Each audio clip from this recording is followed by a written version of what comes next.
Many people believe you need a laptop, expensive software, and a perfect setup to start graphic design. That wasn't my reality.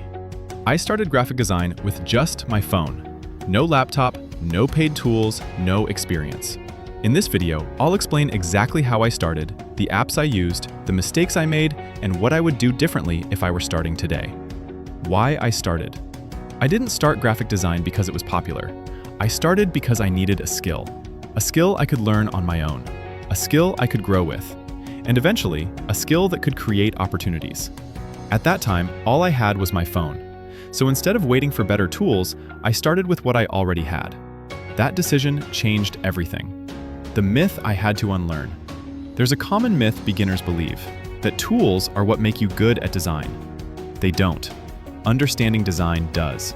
Color, spacing, alignment, text hierarchy. Waiting to buy a laptop before starting is one of the biggest reasons people never begin. That waiting kills momentum. The apps I used. Let's talk about the apps I actually used.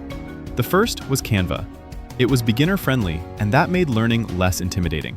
Templates helped me understand layout and structure. I also used Pixel Lab for text-based designs. That's where I began learning typography and spacing. And PixArt for image editing and simple effects. Were my early designs good? No, they were not. But improvement comes from starting, not from perfection. How I practiced. I practiced every day. Not for long hours, just consistently. I recreated designs I liked, not to copy, but to understand why they worked. Some days I deleted everything. Other days I improved a single design repeatedly.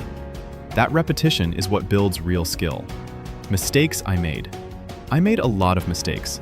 Too many fonts, too many colors, too many unnecessary effects. I also compared myself to experienced designers, and that comparison slowed my progress.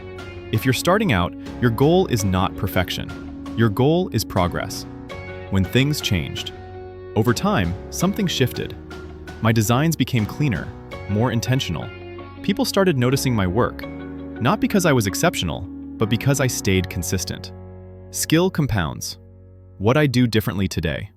If I were starting again today with only a phone, here's what I would focus on. Learning design fundamentals early, using fewer apps, practicing with purpose, and most importantly, starting